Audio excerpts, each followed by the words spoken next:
क्या आप भी टीसीएस में रिसेंटली प्लेस्ड हुए हो और आपको रिसेंटली ज्वाइनिंग लेटर आया है और आप टीसीएस आईएलपी प्रोग्राम से रिलेटेड सर्च कर रहे हो, तो ये वीडियो आपके लिए काफ़ी ज़्यादा हेल्पफुल होने वाला है, क्योंकि इस वीडियो में मैं आपके साथ शेयर करने वाली हूँ टीसीएस आईएलपी से related A to Z information, जिसमें मैं शेयर करूँगी कि आपका ज्वाइनिंग लेटर कितने दिन पहले आता है और आपका आईएलपी का टाइमलाइंस क्या होते हैं, कहाँ से आपको प्रिपरेशन करनी है आईएलपी एग्जाम की, जिससे आपका फर्स्ट अटेम्प्ट में ही आपका आईएलपी एग्जाम क्लियर हो जाए, और एग्जाम का पैटर्न कैसा होगा, ट्रेनिंग कैसी होगी विदाउट एनी स्ट्रेस के। So hi guys, my name is Sanju.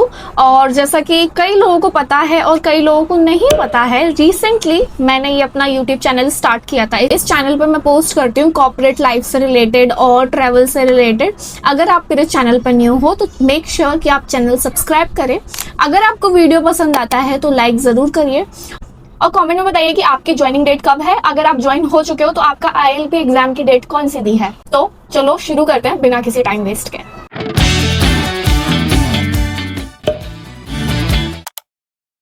बिल्कुल ही बेसिक से स्टार्ट करूंगी मैं। सबसे पहले अपना हटा देती हूँ, मैं भी अभी ऑफिस से आई हूँ तो मैंने सोचा आप लोगों के लिए एक वीडियो शूट कर लूँ। तो गाइस, सबसे पहले हम स्टार्ट करेंगे कि मेरा ज्वाइनिंग लेटर कब आया और मेरी ज्वाइनिंग डेट कौन सी थी। जो मेरा ज्वाइनिंग लेटर था वो मेरे को आया था 4 अप्रैल 2025 को, और जो मेरी ज्वाइनिंग थी वो थी 24 अप्रैल को। It means 20 days before joining date मेरा ज्वाइनिंग लेटर जनरेट हुआ था। मेरा ऑफर लेटर गाइस 1 अगस्त 2024 को जनरेट हुआ था, मतलब आफ्टर 9 मंथ्स मुझे ज्वाइनिंग मिली थी। इस चीज से ना मेरा ऐसा एक्सपीरियंस रहा है, अगर मैं 24 बैच से हूँ तो 2025 जून से पहले मेरी ज्वाइनिंग आ जाएगी। मतलब इस सेशन के बच्चे नेक्स्ट सेशन स्टार्ट होने से पहले लास्ट ईयर के सारे बच्चों को वो लोग ज्वाइनिंग दे देते हैं टीसीएस वाले। तो जब मुझे ऑफर लेटर आ गया था तो ऑफर लेटर के बाद भाई बहुत सारे लोगों की ज्वाइनिंग्स आती थी। मतलब कभी किसी की तो 1 और 2 मंथ्स बाद ही आ गई थी, लेकिन मेरी नहीं आ रही थी। तो मैं थोड़ा सा परेशान रहती थी कि मेरी कब आएगी। तो इंटरनली मेरे को ये तो भरोसा था कि टीसीएस ज्वाइनिंग देती है, ये टीसीएस की सबसे अच्छी बात है। और उस टाइम पे कोई भी कंपनी हायर नहीं कर रही थी, टीसीएस ने ऑफर लेटर दिया है, इट मींस वो डेफिनेटली ज्वाइनिंग देगी। तो जो मेरी ज्वाइनिंग थी वो 25 अप्रैल की थी और 20 दिन पहले मुझे आता है ज्वाइनिंग लेटर। भाई साहब, मैं ज्वाइनिंग लेटर देख के इतना खुश हुई थी, बहुत ही ज्यादा। और जो ज्वाइनिंग लेटर होता है वो नेक्स्ट स्टेप पोर्टल पे ही जनरेट होता है। इट मींस आपको हर एक दिन में मतलब मैं 9 महीने तक पूरा हर रोज मैं नेक्स्ट स्टेप पोर्टल लॉगिन करती थी और मैं डेली रिफ्रेश करती थी कहीं मेरा ज्वाइनिंग लेटर तो जनरेट तो नहीं हुआ।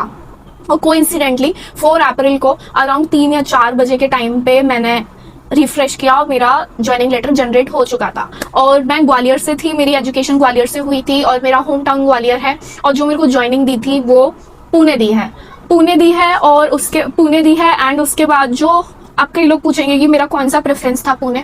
गाइज, मेरा 3rd प्रेफरेंस था ये पुणे। फर्स्ट पे मैंने मुंबई सेलेक्ट किया था, सेकंड पे मैंने बैंगलोर या दिल्ली में से कोई सेलेक्ट किया था और 3rd पे पुणे था, क्योंकि पुणे से रिलेटेड मेरे को इतना आइडिया नहीं था कि पुणे इतनी अच्छी सिटी है।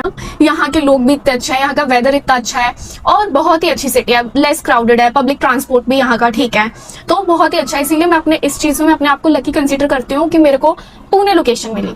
तो जैसे ही मेरा ज्वाइनिंग लेटर जनरेट होता है 4 अप्रैल को और 20 दिन पहले ज्वाइनिंग लेटर आया मेरा, तो जो सारे डॉक्यूमेंट्स हैं वो जो नेक्स्ट स्टेप पोर्टल है उधर पे बैकग्राउंड वेरिफिकेशन का जो ऑप्शन होता है डॉक्यूमेंट सबमिशन का, वो ओपन हो जाता है। तो वो आप लोगों को सबमिट करने होते हैं सारे ही डॉक्यूमेंट्स, और आपकी ज्वाइनिंग से पहले ही सारे डॉक्यूमेंट्स वेरीफाइड होंगे और सबके हो जाते हैं, ऐसा कोई प्रॉब्लम नहीं है, क्योंकि सारे लोगों के डॉक्यूमेंट्स ठीक रहते हैं। अगर किसी का नेम में इशू होता है तो फिर वो एफिडेविट आप सबमिट कर सकते हो, तो उससे ईजिली हो जाता है, ऐसा कोई प्रॉब्लम नहीं आता।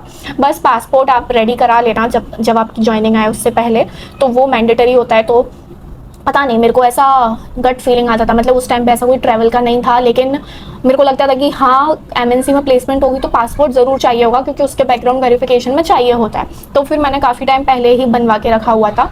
और उसके बाद जैसी ज्वाइनिंग आती है तो अराउंड 20 अप्रैल तक सारी पैकिंग करनी थी। अगर आप इतने दूर से आ रहे हो तो आप कोशिश करो कि आप 4 दिन पहले ही पुणे आ जाओ, या जिस भी सिटी में आपका जॉब लोकेशन आई है, क्योंकि इससे क्या होगा ना, आप अपने लिए अच्छा स्टे देख सकते हो, आप इजीली देख सकते हो कि ऑफिस किधर है, क्या ट्रैफिक रहेगा, तो आप थोड़ा पेशेंस से सब कुछ मैनेज कर सकते हो। 1-2 दिन पहले आके एकदम से हौच पौच हो जाता है सब कुछ, मुझे ऐसा लगता है। तो फिर मैं पुणे आ गई थी 20 अप्रैल को और 20 अप्रैल को आने के बाद फिर एक दिन होटल में स्टे किया था पापा के साथ। उसके बाद मैंने अच्छा पीजी देखा था, हिंजेवाड़ी गए थे। स्टेशन एरिया से हिंजेवाड़ी बहुत दूर है, अराउंड 25 और 20 किलोमीटर पुणे में। पुणे स्टेशन से जो मेरा ऑफिस लोकेशन है वो 25 किलोमीटर के डिस्टेंस पे था। तो फिर सबसे पहले तो हम स्टेशन के पास ही आके रुके थे 1-2 दिन, फिर हम गए थे ऑफिस के पास वाले एरिया में, एंड देन उधर हमने कुछ अच्छे पीजीज देखे, क्योंकि हमारे पास सफिशिएंट टाइम था तो हम अच्छे से देख सकते थे। यही मेन कंसर्न था कि आप एक बार अगर जब ले लोगे ना पीजी, तो आप दोबारा पीजी लेने से पहले आप सोचोगे, क्योंकि आपका टाइम वेस्ट होगा और फिर आपने डिपॉजिट किया हुआ है और इतना टाइम किसके पास है जो बार बार शिफ्टिंग ही करता रहे। तो इट्स बेटर कि आप एक बार लो लेकिन अच्छा पीजी लो, या फिर आप जो भी स्टे देख रहे हो आप अच्छा स्टे देखो।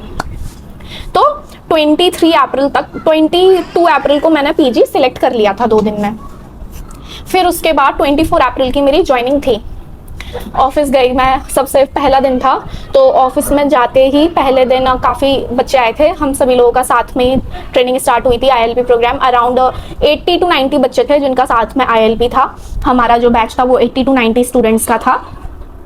और उसके बाद और फिर जो ट्रेनिंग होती है, जो फर्स्ट वीक होता है ट्रेनिंग का, वो आपका इंडक्शन प्रोग्राम में ही निकल जाता है। मतलब उसमें आपको TCS से रिलेटेड बताते हैं फर्स्ट वीक में आपकी ट्रेनिंग कैसी होगी, क्या रूल्स हैं TCS के, TCS policy related, TCS leaves policy related, और TCS के जो कोर्सेज हैं वो करना है आपको मैंडेटरी। TCS के पोर्टल्स पे आपको लॉगिन देते हैं। तो आपका जो फर्स्ट वीक होता है वो ऐसे ही निकल जाता है। तो फर्स्ट वीक में हमने ये किया था, सारे पोर्टल्स पे लॉगिन किया था। बैंक अकाउंट भी TCS वालों ने Day 1 पे ही बनवा दिया था।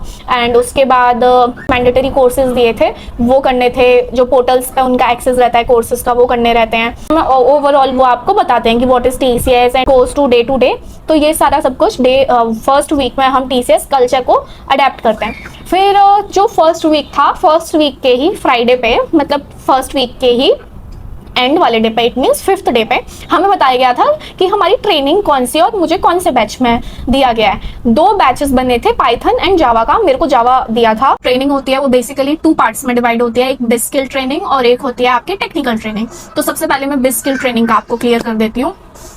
तो बेस स्किल ट्रेनिंग में क्या होता है, मेन आपका जो GDs होते हैं, ग्रुप डिस्कशंस होते हैं, आपको ओवरऑल वो लोग काफी इनहेंस करते हैं। मतलब आपका बात करने का तरीका, आपको हाउ टू टॉक और how to live in a corporate life, और थोड़ा आपको एटिकेट से रिलेटेड, ये सब कुछ बेस स्किल ट्रेनिंग में आता है। मेन होता है आपका कम्युनिकेशन इंग्लिश रिलेटेड वाला पार्ट, वो आपका बेस स्किल ट्रेनिंग में आता है। तो बेस स्किल जो ट्रेनिंग होती है, मतलब फर्स्ट सेकेंड वीक में एक एग्जाम होता है बेस स्किल का। उसमें वो 10 मार्क्स का होता है, ऑनलाइन रहता है, कंप्यूटर पे देना रहता है, और 10 मार्क्स का रहता है, जिसमें आपको you have to score more than 4 points. अगर आप 4 या फिर 4 से नीचे हो then we declared as failed, और अगर आप 5 to 10 पे हो तो फिर ही आप उसे क्लियर कर पाते हो। तो फिर मैक्स टू मैक्स बच्चों का मतलब 7.5 इज द मैक्सिमम। तो मेरा 6 के समथिंग आया था, 6 और 6.5, आई डोंट एग्जैक्टली रिमेंबर। तो मेरा फर्स्ट अटेम्प्ट में क्लियर हो गया था। और जिन लोगों का नहीं होता है क्लियर, उनका फिर लैब लगता है बेस स्किल में। ठीक है, ये हो गया बेस स्किल वाला पार्ट। अब बात करते हैं टेक्निकल ट्रेनिंग की। तो टेक्निकल ट्रेनिंग में क्या होता है कि आपकी 50 डेज की ट्रेनिंग रहती है। उसमें 2 IPAs होते हैं और उससे पहले 2 FAV होते हैं। तो मेन टॉपिक आता है हम प्रिपरेशन कहाँ से करें। तो देखो गाइस, सबसे पहले तो वो लोग आपको सिलेबस पूरा फुली दे देते हैं। ठीक है, कि कितना सिलेबस आएगा और आपसे क्या क्या पूछने वाले हैं वो लोग, तो आपको सिलेबस मिल जाएगा। उसके बाद वो लोग आपको मॉक टेस्ट देते हैं, एंड ट्रस्ट मी, जो मॉक टेस्ट रहेगा सेम उसी टाइप का आएगा। ऐसा नहीं है, इट डजंट मीन कि सेम क्वेश्चन वो लोग रख दें, सेम पैटर्न पे, सेम टॉपिक पे ही आता है मेन IP एग्जाम में। तो इतना कुछ बहुत डिफिकल्ट नहीं होता कि आप लोग बहुत ज्यादा टेंशन लो, लेकिन यस, आपको पढ़ाई करनी पड़ेगी तभी वो एग्जाम क्लियर होता है।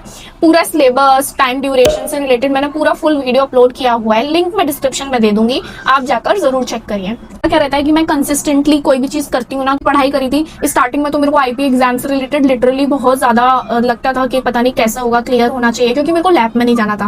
मतलब कैन यू इमेजिन, आप एज अ फेलियर स्टूडेंट आप अकेले बैठे हो और आपके सामने फैकल्टी और आप एग्जाम दे रहे हो, तो वो तो बहुत ही ज्यादा ट्रॉमेटाइज हो जाता। तो फिर वो नहीं करना था, इसलिए 50 डेज थे। मैंने सिंपल रखा था कि हर दिन मैं 2 से 3 कोडिंग क्वेश्चन सॉल्व करूंगी, और इसी प्रिपरेशन मेथड से मैंने फाइनल एग्जाम क्लियर कर पाया था। क्योंकि इतनी ज्यादा प्रैक्टिस हो जाती है फिर तो आपका एग्जाम क्लियर होता ही होता है।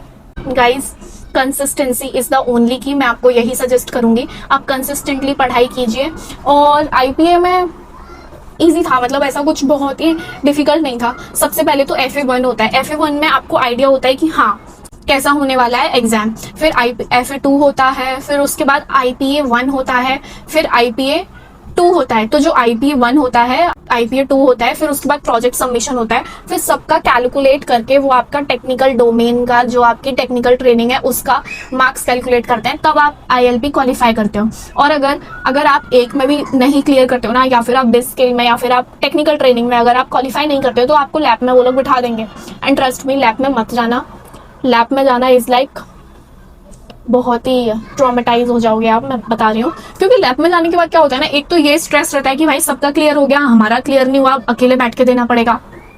तो वो मुझे लगता है कि वो थोड़ा सा डिफिकल्ट पार्ट होता है। तो इसीलिए ट्राई करो कि लैब ना लगे, फर्स्ट अटेम्प्ट में ही क्लियर करना है कैसे भी करके। और मैंने बहुत अच्छे अच्छे सोर्सेज दिए हुए हैं, मेरा ILP रिलेटेड लर्निंग सोर्सेज की, मैंने कहाँ से पढ़ाई करी थी, किस टाइप के क्वेश्चंस आते हैं, क्या ड्यूरेशन रहता है, उस वीडियो में मैंने सब कुछ ही शेयर किया हुआ है, तो आप जाकर देखो। और guys, this is my humble request आपसे कि आप लोग जाओ, मुझे इंस्टा पे फॉलो करो। आप लोग यूट्यूब पे मेरे को इतना ज्यादा प्यार देते हो, आप मेरे को जाके इंस्टा पे फॉलो करो। और मेरे को बहुत अच्छा लगता है आप लोगों से कनेक्ट करके, मैं सभी लोगों के रिस्पॉन्ड करती हूँ कॉमेंट्स पे। तो गाइज, आप लोग जाओ, मुझे इंस्टा पे फॉलो करो। इंस्टा का लिंक मैं डिस्क्रिप्शन में दे दूंगी, आप जाके चेक करो, लिंक पे फॉलो करो। अगर आपका बेस स्किल में लैब लगता है तो मैं आपको बताती हूँ, तो बेस स्किल में अगर आपका लैब लगता है तो फिर लैब आपकी 1 वीक की एक्सटेंड होती है, और फिर उसमें जो आपको एग्जाम मैंने बताया था वो आपको एग्जाम दोबारा देना पड़ेगा। और एग्जाम के बाद आपको डिफरेंट लोकेशन से जो लीडर्स होते हैं वो एक मीटिंग आपका अरेंज करेंगे, और फिर आपसे कुछ जनरल क्वेश्चंस पूछे जाते हैं कि लाइक कोई भी टॉपिक दे दिया जाएगा, फिर आपको उस पर बोलना रहेगा, फिर कम्युनिकेशन आपकी चेक करते हैं, फिर वो सभी लोग मिलकर डिसाइड करते हैं कि आपका जो लैब है वो क्लियर करना चाहिए या फिर आपका री-लैब लगेगा। लैब एक्सटेंड भी हो जाता है। मेरे फ्रेंड का 2 वीक्स का लैब एक्सटेंड हुआ था, मतलब फर्स्ट लैब में उसने बेस स्किल क्लियर नहीं किया था, उसने सेकंड लैब में क्लियर कर पाया था। तो वो भाई बहुत ज्यादा परेशान हो गया था, क्योंकि वो लोग क्लियर ही नहीं करते। मतलब अगर आप लैब में आए हो यार, आप कितना ही अपनी कम्युनिकेशन इंक्रीज कर लोगे, मतलब 15 दिन में कैसे ही पॉसिबल है, पॉसिबल ही नहीं है ना। हार्ड वर्क करो और फर्स्ट टाइम में ही अपना सब कुछ क्लियर करते चलो, तो ये मेरा आपको सजेशन रहेगा। और उसके बाद 50 डेज की हमारी ट्रेनिंग थी, सारे जो फैकल्टीज होते थे वो 1-1 घंटे के सेशंस लेते थे, और अच्छे थे सारे, टाइम बहुत अच्छे से निकल जाता है, ऐसा कोई परेशानी नहीं आती। बस मैं नहीं, आप पढ़ाई करते रहना, सब कुछ बहुत स्मूथ रहता है। बस आपका ILP एग्जाम क्लियर रहना चाहिए, अगर वो क्लियर नहीं होता तो फिर L लग जाते हैं, मैं इन शॉर्ट यही बोलूँगी। और फिर उसके बाद जैसे ILP का रिजल्ट आता है, फिर उसके बाद नेक्स्ट प्रोसेस होता है। नेक्स्ट प्रोसेस के लिए मैं नेक्स्ट वीडियो बनाऊंगी, जो कि होगा मेरा प्रोजेक्ट एलोकेशन। उसमें मैं सारी डिटेल्स बताऊंगी कि प्रोजेक्ट एलोकेशन क्या होता है, क्या उसका क्राइटेरिया है। अगर आप भी जानना चाहते हो कि मेरा जो नेक्स्ट प्रोसेस था प्रोजेक्ट एलोकेशन से रिलेटेड वो कैसा था, तो कमेंट में प्रोजेक्ट एलोकेशन कमेंट करिए, मैं नेक्स्ट वीडियो उस पर बनाऊंगी। और गाइज, अगर आपको ये वीडियो पसंद आया हो तो लाइक करो, कमेंट में बताओ कि आपकी ट्रेनिंग या फिर आपका ILP एग्जाम कब है। तो चलो गाइज, मिलते हैं नेक्स्ट वीडियो में, तब तक के लिए बाय बाय।